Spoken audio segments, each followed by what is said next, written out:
Peace talks are off, oil prices are up, and President Trump is saying, what's up? He's trying to figure all this out. A lot of things have been flying around since even we were on our show earlier today. The Iranian side has come out and said that they have suspended their peace talks with the United States. President Trump initially told CNBC, I think it was, that I'm gonna call Netanyahu to find out what's going on with this Lebanon issue, because that was the whole point, that the Iranian side is saying because of strikes from the U.S. and also from Israel onto specifically onto Lebanon and accelerating that their advance in there. Iran has said, therefore, you have violated the ceasefire, so we're not even going to talk anymore.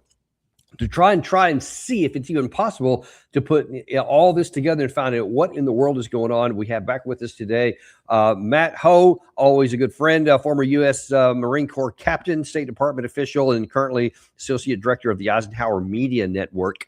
And there's the address right on the screen. Matt, welcome back to the show. Really fortuitous time to have you on there. A lot of stuff happening. Yeah. Hey, Danny. Good to see you. Thanks for having me back on. Always a pleasure to have you. Listen, let's jump right into the hot stuff here. So Gary, put that the one from CNBC you had up there. This was a little bit ago. That was the Washington Post. It was had up there. I thought this was interesting. Is CNBC was reporting that, hey, listen, here's what's going on there. President Trump told CNBC, I don't care if peace negotiations are over. So that's his entry point. I'm not sure exactly when this was posted, but all this was probably within the last hour or less. Yeah. Trump told CNBC he was going to ask Israeli Prime Minister Benjamin Netanyahu what's going on with Lebanon. That by itself is a pretty alarming statement that he doesn't already know, because that's kind of central to the entire war. And for him to be saying that out loud to CNBC is itself an examination and an exposure of just how detached he is from what's going on here. And then he said he also wasn't worried about oil prices, which spiked following the report that Iran will completely block the Strait of Hormuz, in addition to halting U.S. negotiations. And subsequently, according to CNN, Iran is also saying they may shut off the Bab al-Mandab in the Red Sea, which would really send the world in just to an outright crisis if that actually happened here. But first of all, just what do you make of these developments here? Does it surprise you? No, it doesn't surprise me. We've been, or I should say, the media has been treading along over the last several weeks on this constant back and forth of will they, won't they? And for some reason, the markets continue to respond absurdly to it all. And now we see, last I saw oil, Brent was back up to 97. It'll probably hit 100 at some point today. It started off the day at like 92 or something. And meanwhile, you've got the heads of oil companies saying, expect oil in, July to be 150, 160 because of the very simple fact inventories are running down. I mean, this is all stuff that's been said for months now. And the markets don't respond that way. The media acts like everything that's occurring is the first time they've heard of it, or that they should give some credence to anything coming out of the White House. So I think a lot of us are getting sick of it. I think is probably what the feeling among many of us, and I imagine a lot of the folks who are watching and listening feel this way, just completely sick of it and nauseated by it. And now you got the president of the United States. He said a couple of weeks ago, the financial concerns of American families don't matter to him. Now he's saying he's not concerned about the price of oil. He doesn't really care about the negotiations. The Iranians, we've seen them retaliate in a counter-strike way to everything the Americans have done militarily over the last couple of weeks, including, putting Central Command said they intercepted an Iranian ballistic missile, and it seems like we intercepted it with, a couple of our guys on Camp Arifjan. Maybe they're trying to catch it or something. But the idea that there is any reason for there to be this hubris, for there to be this confidence, for there to be this arrogance with everything that's approaching too. It just is. It'd be fascinating if it wasn't sickening. I've said before, if Donald Trump was a Netflix television show, I would never miss an episode. What's that crazy bastard going to do this week? But it's coming. It's going to be on there at some point, but we'll just see how much damage is done in the meantime. In fact, speaking of that, here's sort of the subtext to that episode that you're talking about here. So we showed you what he said on CNBC, whenever that was, about an hour or so ago, minutes before we came on screen here, literally just minutes ago. He says he posted 2 posts within just a few minutes of each other. He said, I had a very productive call with Prime Minister Bibi Netanyahu, and there will be no troops going to Beirut, and any troops that are on the way there have already been turned back. Likewise, though highly placed representatives, I have a very good call with Hezbollah, and they agreed that all shooting will stop, that Israel will not attack them and they will not attack Israel. And then he jumps over to the second topic, which apparently he now does care about. Talks are continuing at a rapid pace with the Islamic Republic of Iran. Thank you for your attention to this matter. We'll see you on the next episode of the Netflix series shows here. But listen, let's just get to continue to look at the first part there. First of all, I don't think, let's see if I have it up here. I think I do. Yeah. Israel that instructed the IDF to renew strikes into Beirut. That was not that they were going to send troops up there, but that they were going to start firing long-range bombs in here. So I'm not sure. Trump specifically said in this Truth Social, he said that Netanyahu said that there will be no troops going to Beirut. I'm not sure. I mean, if you look at a map, it's a pretty long way from where the Israeli troops are up to Beirut anyway. So I don't think that was in the cards, but bombing definitely was. As Gary, do you still have that soundbite from Netanyahu we had this morning? Is that still loaded? If I don't see it down there, if you could pull that up, what he said about, because it's important. There's a specific town he mentions inside there. We'll see that here in just a second when he pulls it up. But Matt, back up to this part here. What do you make of this claim here that he had just minutes ago, that all of a sudden Netanyahu's like, okay, cool, yeah, we'll just pack up our bags and head back and everything's good to go? What do you think? Yeah, I don't believe any of it. I don't think he knows what's going on. I think he's a 25th Amendment poster child, right? I mean, I think you saw over the weekend, this is just one example of how many of dozens of examples we can point to like this over the last 3 months, over the last year and a half at this point. On Saturday, he says that the Iranians have agreed to no longer seek a nuclear weapon, et cetera, et cetera, et cetera. And then the Iranian foreign ministry says, we have no idea what he's talking about. We haven't agreed to anything. And now here he's talking about negotiations are almost complete. Is that what he's saying there? Meanwhile, the Iranians about an hour, or earlier today, I'm not sure when, but the Iranians earlier today said, negotiations are off. We're no longer going to pass any communiques, no longer pass any memorandums, no messages through the Pakistanis to the Americans. The Iranians essentially halting the negotiation process, if you can call it that. It's all indirect, but as well, the Iranians very forcefully, I believe Abbas Araghchi, the Iranian foreign minister, very clearly said violations in Lebanon are violations of the entire ceasefire agreement. We're not going to stand for it. And thanks, Gary. And then you had the Iranians as well say that, look, if Benjamin Netanyahu and Israel continue with this assault into Lebanon, we will have to retaliate. And specifically, the Iranians said that if the Israelis carry out these attacks in Beirut, that the Iranians will retaliate against northern Israel. And we've seen Hezbollah doing essentially the same thing over the last week or so, launching strikes back into northern Israel. They hit a couple beaches, hit a couple towns, all as a result of Israel's strikes north of the Litani River, north of the Zerani River, pushing up into the Beirut suburbs. And now we had over the weekend, of course, the Israelis crossed the Litani River. I don't know how much they actually crossed it by. And, here we are, fog of war. With some reports, it seems as if the Israelis can't move at all during daylight because of the Hezbollah drones. And other reports are saying they're, crossing the Litani like they're the Third Army crossing the Elba or something like that, right? I mean, so I'm not really too sure what's occurring ground-wise, but certainly this inflection point we've reached, where the Iranians feel like they've had enough, maybe what the messages were, maybe what the meaning of this all is that the Iranians have had enough. The other thing as well, I look at this too, is this has been Israel's plan to. I don't know how much was concocted or ad hoc, but their plan to sabotage this ceasefire deal by continuing to bomb further, deeper into Lebanon. look, the Israelis have killed almost as many Lebanese now as people were killed in Iran by the Americans and the Israelis. So certainly the Iranians, again, saying they've had enough. The Israelis keep doing their actions in Lebanon. That incites a Iranian response, and then there goes the ceasefire.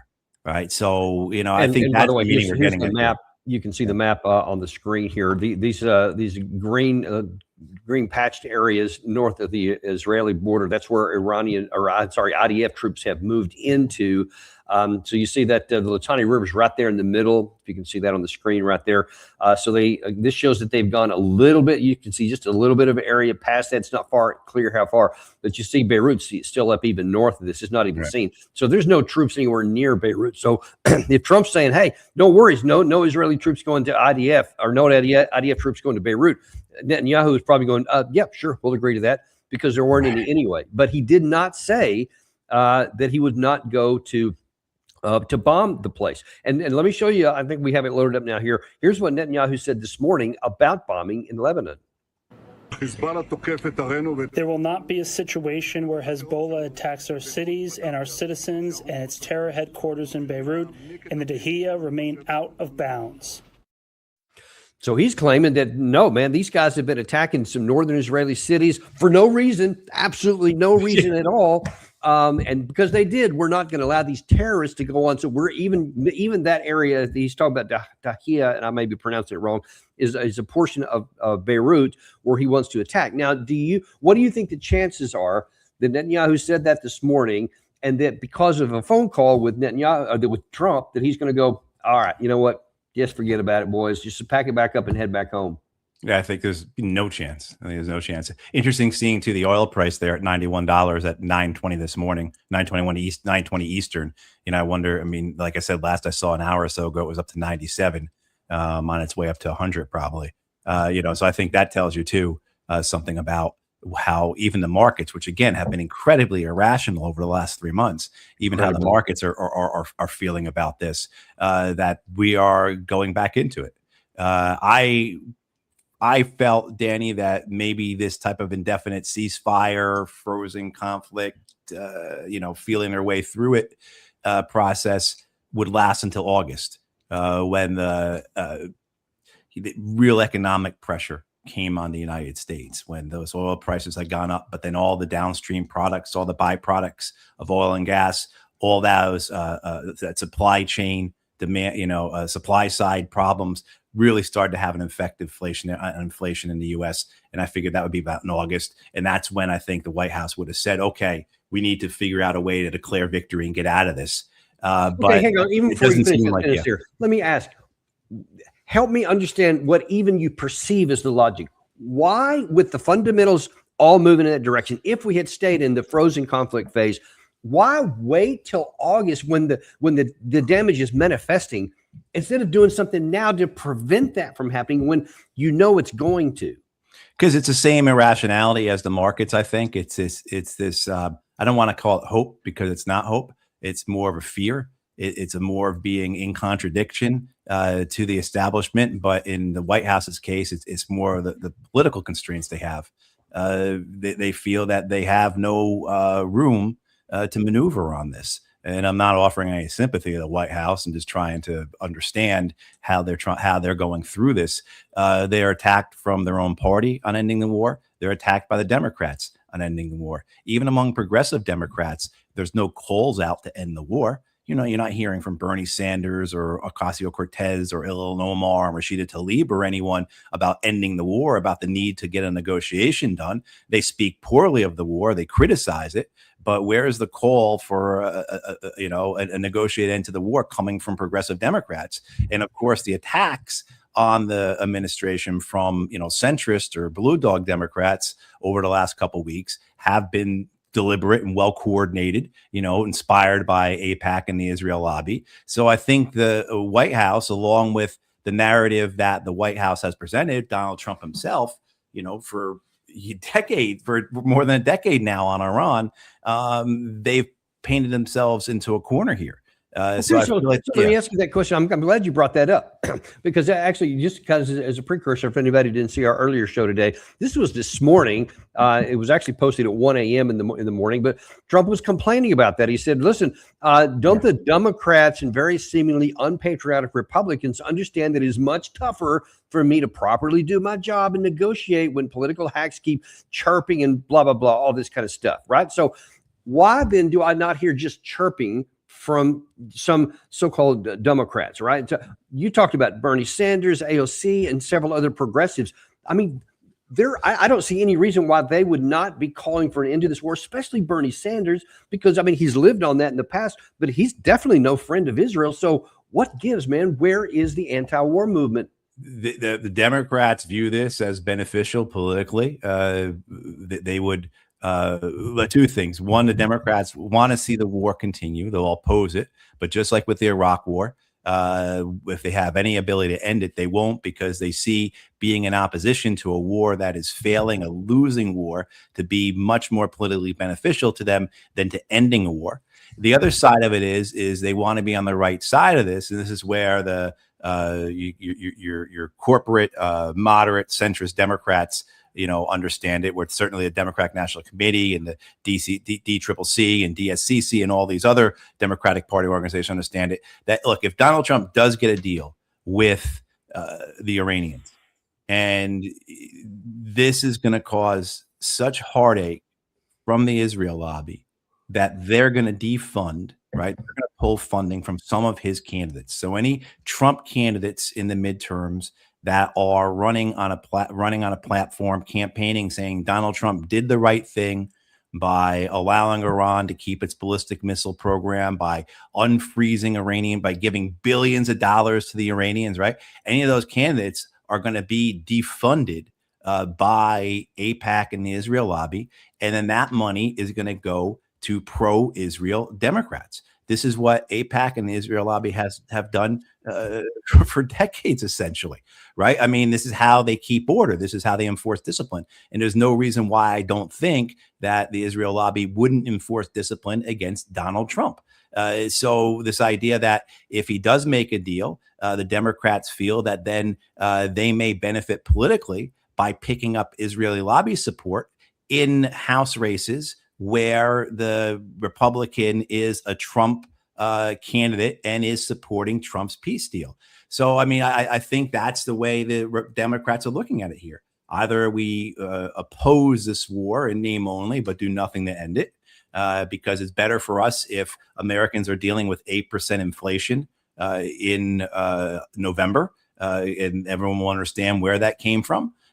As well, then, too, if he does make a deal, we can spin that and then use that to get the Israel lobby support that will abandon Donald Trump because of the deal. So it's incredibly cynical, but this is how that party operates.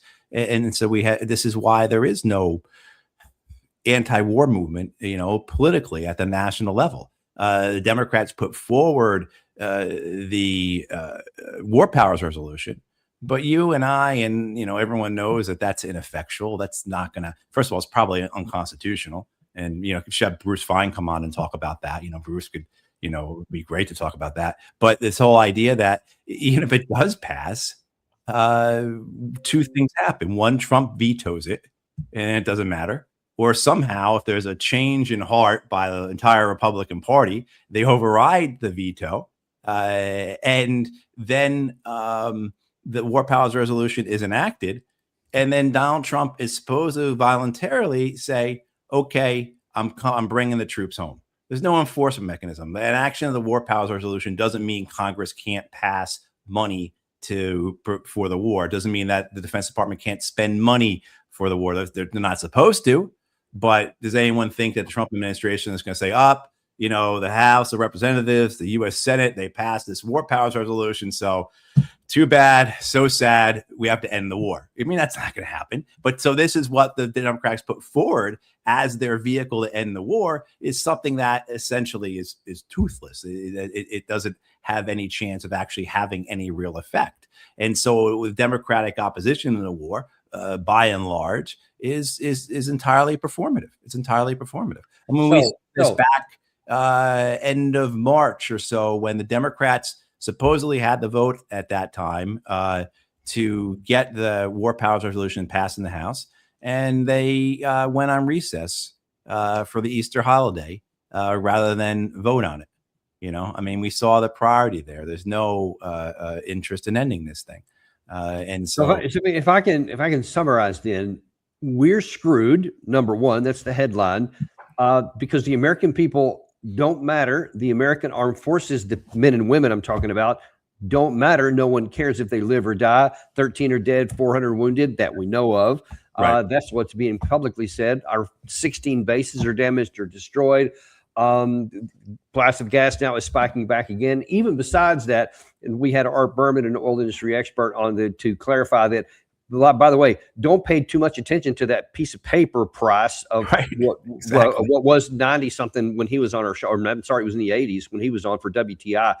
But he said, look at the spot price. The spot price at that day was $130 per barrel, $130, which is why our gasoline prices still go up even when the paper price comes back down. So in every way, we're being screwed. And now then we don't even have the possibility of resolution or hope from the political process, because neither damn party cares a thing about us. And when one party might have some leverage because the American people are not happy about some of these things, they refuse to take that leverage because, well, that would be politically inopportune, and they want to take political advantage in some number of months ago. And so nobody other than maybe Matthew Hoh are willing to do anything right now to help the people or to bring this absurd, foolish war to an end.